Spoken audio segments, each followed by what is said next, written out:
श्री स्वामी समर्थ. स्वागत आहे तुमचं माझ्या श्री स्वामी या भक्ती चॅनलवर. हर हर महादेव. नमस्कार मंडळी. सौभाग्य प्राप्ती, ऐश्वर्य, सुखसमृद्धी यासाठी हरतालिकेचं व्रत केलं जातं.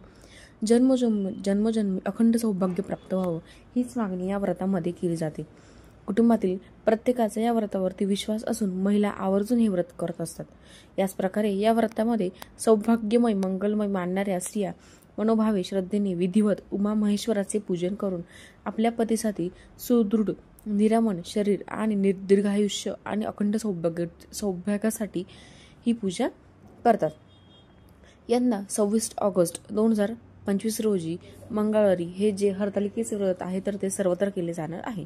सौभाग्याची प्राप्ती तसेच वृद्धी आणि ऐश्वर्य सुखसमृद्धीसाठी हे व्रत भाद्रपद शुद्ध तृतीयेच्या मंगल दिवशी केलं जातं. या व्रतामध्ये हरतालिकेच्या दिवशी हे व्रत केल्यास स्त्रीला अखंड सौभाग्याची प्राप्त होते. मुलं नातवंडाची वंशाची वृद्धी होते. कुमारिका मुलींना मनासारखा जोडीदार मिळण्यासाठी मदत होते. या व्रतामध्ये शंभू महादेवांना श्रेष्ठ दर्जा देण्यात आलेला असून पार्वतीने सुख प्राप्ती हेतू हे व्रत आचरले होते सुरू केले होते. तर हे व्रत आपण एकदा धरलं की ते आजन्म पाळावं लागतं. हरतालिकेचा उपास करावा लागतो. हरतालिकेचा उपास नाही केला तरीही चालेल, परंतु कोणती अशी चूक आहे जी तुम्हाला चुकून देखील करायची नाही. शिवाय ज्यांचा उपास आहे तर तुम्हाला दुसऱ्या दिवशी कशा प्रकारे उपास सोडायचा आहे, नैवेद्य काय दाखवायचा आहे, हरतालिकेच्या पूजेला उत्तर पूजा करत असताना कोणता नैवेद्य दाखवायचा, कोणती काळजी घ्यावी या विषयाची संपूर्ण माहिती आज या व्हिडिओमध्ये मी तुमच्यासोबत शेअर करणार आहे. त्यासाठी हा व्हिडिओ कुठेही स्किप न करता शेवटपर्यंत पहा. चॅनलवरती पहिल्यांदा आला असेल तर नक्की सबस्क्राईब करा. या पवित्र अशा हरतालिकेच्या व्रताची सुरुवात ही देवी पार्वतीने महादेवांना प्राप्त करून घेण्यासाठी केली होती. कुमारिका मुली देखील हे व्रत करू शकतात. सोबतच ज्यांचं लग्न झालेलं आहे त्या सर्व विवाहित महिला स्त्रिया मग विधवा स्त्रिया असेल तरी देखील हे व्रत करू शकतात. सर्वांनीच हे व्रत पाळायचं आहे. हे व्रत एकदा सुरू झालं की आजन्म पाळावं लागतं. आपण जसं वटसावित्रीचं मंगळागौरीचं ज्याप्रमाणे व्रत करतो अगदी त्याचप्रमाणे हरतालिकेची पूजा सुद्धा सामुदायिक पद्धतीने करता येते. म्हणजेच तुमच्या घरातील सर्व व्यक्ती मिळून एकाच मूर्तीची पूजा तुम्ही करू शकता. म्हणजेच घरामध्ये सासू सुना असतील, जावा असतील किंवा आई आणि लेक असेल तर अशा एकापेक्षा जास्त जर महिला असतील तर तरी देखील त्यांनी एकत्रितपणे ही पूजा केली तरी सुद्धा चालेल. पूजेची मान्य आहे तर ती एकच करावी आणि सगळ्यांनी मिळून ती पूजा करावी. किंवा बऱ्याच ठिकाणी वेगवेगळे शिवलिंग तयार केलं जातं. म्हणजे प्रत्येक जण आपापलं शिवलिंग बनवतात आणि त्याची पूजा करतात. आपल्या शिवलिंगाची पूजा करतात. तर अशी तुमच्याकडे प्रथा असेल तर त्याचप्रमाणे तुम्ही ही पूजा जी आहे तर ती करायची आहे. तुम्ही पूजा करणार आहात तर ती जागा स्वच्छ करून घ्यायची आहे. त्यापूर्वी तुम्हाला देवांची पूजा करून घ्यायची आहे. त्यानंतरच आपल्याला या पूजेची मांडणी करायची आहे. जिथे आपण पूजा करणार आहोत तिथे गोमूत्र किंवा गंगाजल शिंपडू घ्यायचं आहे.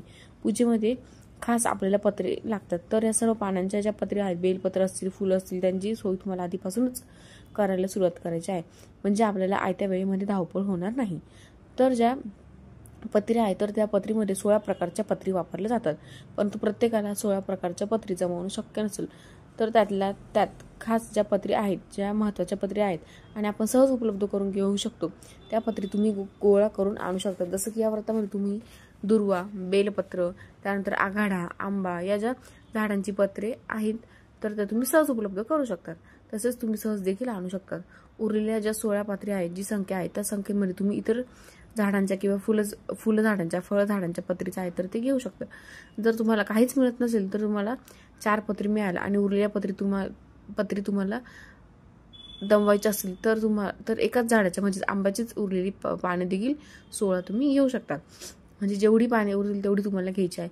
एकत्रितपणे 16 पत्री आपल्याला गोळा करायच्या आहेत. त्या वाहिल्या तरी सुद्धा चालेल. शेवटी श्रद्धा महत्त्वाची आहे आणि मनातील भाव महत्त्वाचा आहे. काही वस्तू आपल्याला मिळाल्या नाहीत म्हणून निराश न होता आपण मनोभावे हे व्रत केलं तर नक्कीच त्याचं शुभ फळ हे आपल्याला प्राप्त होत असतं. त्यासाठी पत्री तुम्हाला काही मिळालं नाहीत म्हणून तुम्ही नाराज न होता शेवटी जेवढ्या पत्री मिळाल्या असतील तर त्या पत्री वापरून तुम्ही ही पूजा मनोभावे करू शकतात. या पूजेच्या दिवशी आपल्याला खास रंगाची साडी घालावी, कारण की हे व्रत आपल्या पतीच्या दीर्घायुष्यासाठी आपण करत असतो. त्यासाठी या दिवशी शिवाय कोणत्याही शुभ दिवशी कोणत्याही व्रता दिवशी आपण शुभ रंगाच्या साड्या घाला. शिवाय या दिवशी महादेवांना प्रिय असणारा पांढरा रंग देखील तुम्ही वापरू शकतात. तुम्ही पांढऱ्या रंगाची साडी देखील वापरू शकता किंवा हलक्या रंगाचे कपडे वापरू शकतात. तुम्ही लाल रंगाचे कपडे देखील वापरू शकतात. या दिवशी तुम्ही लाल, हिरवा या सौभाग्याच्या रंगाचे वस्त्र म्हणजे जी काही साडी आहे तर ती नेसून देखील तुम्ही हरतालिकेच्या व्रताची पूजा जी आहे तर ती करू शकता. लाल रंगाची साडी, हिरव्या रंगाची, पिवळ्या रंगाची, नारंगी रंगाची साडी यासारख्या शुभ रंगांची साडी तुम्ही पूजेमध्ये परिधान करू शकता. परंतु तुम्हाला रंगांची साडी किंवा रंगांचे काठ असलेली, रंगांची थोडीशी डिझाईन असलेली साडीमध्ये साडी असेल तर अशी साडी चुकून देखील हरतालिकेच्या दिवशी नेसायची नाही. याशिवाय तुम्ही हिरव्या रंगाच्या बांगड्या देखील उद्याच्या दिवशी घालायच्या आहेत. तुम्ही मॅचिंगच बांगड्या घातल्या तरी देखील हिरव्या काचेच्या बांगड्या आहेत तर त्या काचेच्या बांगड्या घालण्याला अनन्यसाधारण असं महत्त्व आहे. यासाठी प्रत्येक स्त्रीने उद्या आपण जे काही व्रत करतो तर त्यासाठी सौभाग्यवतीने स्त्रीने तुम्ही काचेच्या हिरव्या बांगड्या घालाव्यात. फक्त आपल्याला रंगाचे कपडे वर्ज करायचे आहेत. कोणत्याही शुभप्रसंगी आपण रंगांचे वस्त्र किंवा काळा रंग हा वर्ज मानला जातो. कोणत्याही व्रतामध्ये परिधान केले जात नाही. त्यासाठी हे 2 नियम देखील तुम्ही अवश्य पाळावे. त्यानंतर शुभ कार्याच्या दिवसी केस धुतले जातात. तर सर्व महिन्यांनी व्रतापूर्वी तुम्हाला केस धुवून घ्यायचा आहे. या दिवशी दिवसभर उपवास धरायचा आहे. फलाहार घ्यावा आणि साबुदाणा खिचडी किंवा भगऱ्यासारखे पदार्थ खाऊ नये. तर या उपवासाच्या दरम्यान गर्भवती स्त्रिया किंवा बाळातीन स्त्री असेल तर राजगिराची भाकरी किंवा राजगिराचा शिरा असे राजगिराचे पदार्थ खाल्ले तरी सुद्धा चालेल. तर या उपवासामध्ये खरं तर हा उपवास निर्जरी केला जातो. या उपवासामध्ये काहीच खाल्लं जात नाही, अगदी पाणी सुद्धा पित नाही. परंतु प्रत्येकालाच हे शक्य नसतं. शक्य आहे का? बऱ्याच जणांना हे शक्य होत नाही. तर ज्यांना शक्य होत नाही त्यांनी या उपवासाला शक्यतो फलाहार करावं, दूध प्यावे. तर बघा की काही ठिकाणी दूध देखील वर्ज्य मानले जातं. या व्रतामध्ये दूध देखील पित नाही, तिखट मीठ खात नाही, त्याशिवाय तेल वापरत नाही. या व्रतामध्ये भगर म्हणजे ज्याला वरीचं तांदूळ आपण म्हणतो तर ते वरीचं तांदूळ किंवा त्यापासून बनलेला कोणताही पदार्थ खात नाही. मग तुम्ही गोड खिचडी करून खाऊ शकता किंवा गोड साबुदाण्याची खीर करून खाऊ शकता. असं तुम्ही गोडाचे पदार्थ खाल्ले तरी चालेल, ते सुद्धा चालेल. पार्वती आहे तर ती पार्वती मातेने कंदमुळे खाऊन देखील हे व्रत केले होते. त्यामुळे तुम्ही कंदमुळे खाऊ शकतात. बटाटे, रताळे अशा फळांचे सेवन तुम्ही करू शकता. ज्यांच्याकडे अशी पद्धत आहे किंवा आपल्या तब्येतीला कसं सहन होईल त्याप्रमाणे तुम्ही हे व्रत करा. म्हणजे जो काय उपवास आहे तो करू शकता. फळांची ज्यूस देखील तुम्ही घेऊ शकता, उपवास करू शकता. ड्रायफ्रुट्स, खजूर खाऊन तुम्ही उपवास करू शकता. या उपवासामध्ये हरतालिकेची पूजा झाल्याशिवाय कोणताही पदार्थ किंवा पाणी सुद्धा वर्ज्य मानले जातं. त्यासाठी सकाळी उठल्यानंतर स्वच्छ स्नान करावं, आपापल्या चांगलं शुभ रंगाचं वस्त्र परिधान करायचं आहे. त्यानंतर उठल्यानंतर पहिल्यांदा देवघरातील देवांची पूजा करून आपल्याला पूजा मांडायची आहे. आपल्याला पूजा मांडणी आहे तर ती करायची. हा देखील नियम तुम्ही नक्कीच पाळावा, कारण ही हरतालिकेचं जे व्रत आहे तर पूजा जी आहे तर ती सकाळी लवकर केली जाते. सकाळी उठल्या आपल्याला आंघोळ करून स्वच्छ कपडे परिधान करून पहिल्यांदा पूजा मांडणी करायची. त्यानंतरच आपल्याला कोणतेही अन्न ग्रहण करायचे आहे. त्यानंतर तुम्ही फलाहार वगैरे करू शकतात. फक्त पूजा होईपर्यंत आपल्याला काही सुद्धा खायचं नाही. हरतालिकेच्या व्रतामध्ये वाळूचं शिवलिंग मूर्ती बनवली जाते, पण प्राणप्रतिष्ठेनंतर विसर्जनपूर्व उत्तर पूजा होईपर्यंत तुम्हाला ही मूर्ती जी आहे तर ती हलवायची नाही. किंवा मूर्ती वाळूची असल्यामुळे पूजेचे उपचार आहेत तर ते हळूवारपणे करायचे आहे. मूर्तीवरती फूल उडवणे, जेणेकरून मूर्तीचा आपण जी काही अभिषेक करतो किंवा काही आपण पूजा करतो त्यामुळे या मूर्तीमध्ये वाळूची असल्यामुळे ती मोडू शकते. त्यामुळे ही काळजी देखील आपल्याला घ्यायची आहे. तुम्ही तयार केलेले शिवलिंग जसंच तसं राहावं यासाठी काळजी तुम्हाला घ्यायची आहे. जी काही आपण फुले पाणी वाहणार आहोत ती आपल्याला हळूवारपणे व्हायचं आहे. त्याशिवाय शिवलिंगावरती अभिषेक करत असताना फुलांनी पाणी शिंपडावं किंवा अगदी थोडंसं पाणी घालावं. या सगळ्यांची काळजी आपण घेऊनच ही जी पूजा आहे तर ती करायची आहे. जे शिवलिंग बनवलेलं आहे, ज्या मूर्त्या बनवल्या आहेत तर त्या मूर्त्या थोड्याशा सुद्धा भंग पावणार नाहीत याची काळजी घेऊनच आपल्याला ही जी पूजा आहे तर ती हळूवारपणे करायची आहे. तर हा जो उपवास करत असताना दिवसभर तुम्हाला झोपायचं नाही. बऱ्याचशा ठिकाणी रात्री देखील जागरण, नामस्मरण केलं जातं. व्रताच्या दिवशी दुपारच्या वेळी झोपून राहू नये. उपवास करणारी महिला दिवसात झोपली तर ते शुभ मानलं जात नाही. फक्त अपवादात्मक गर्भवती स्त्रिया ज्यांना आराम सांगितला आहे किंवा बाळातीन स्त्रीला अशा स्त्रियांनी दुपारी या दिवशी झोपलं तरीही चालते.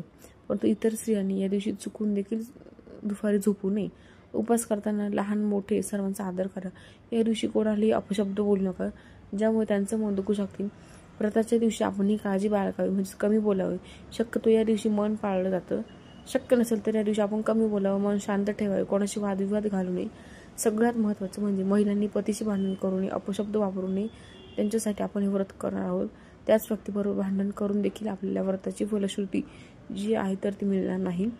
त्याशिवाय उपवासाच्या दिवशी जाणून समजून किंवा नकळत कुटुंबातील कोणत्याही व्यक्तीशी वाईट वागू नये.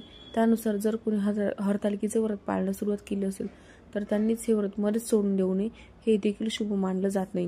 ज्यांना मासिक धर्म आलेला आहे त्यांनी त्यांच्या घरामध्ये काही घरामध्ये सुतक असेल तर अशा व्यक्तींनी पूजा करू नये. फक्त उपवास मात्र अवश्य करावा. गर्भवती स्त्रिया देखील उपवास करू शकतात. या दिवशी गर्भवती स्त्रियांनी पूजा केली तरी चालेल, पण बाळातीन स्त्रियांनी देखील स्वतःची काळजी घेऊन या दिवशी उपवास केला तरी सुद्धा चालतो. हरतालिकेच्या व्रताचा उपवास हा करत असताना आदल्या दिवशी देखील तुम्हाला काही नियमांचे पालन करायचे आहे. जसे की आदल्या दिवशी तामसिक पदार्थांचे सेवन करायचं नाही. रात्री आपल्याला सात्विक आहारच घ्यायचा आहे. सोबतच या दिवशी मांसाहार करायचा नाही. तर तुम्ही केलेल्या व्रताचं तुम्हाला संपूर्ण फळ मिळणार आहे. हरतालिकेचा उपवास हा दुसऱ्या दिवशी सोडतात, परंतु असं नाही की सकाळी उठल्याबरोबर तुम्ही चहा बिस्किट खाल्ले आणि तुमचा उपवास जो आहे तर तो सोडला. हे देखील अत्यंत चुकी आहे. त्यामुळे तुम्हाला हरतालिकेच्या व्रताची संपूर्ण फलश्रुती मिळणार आहे.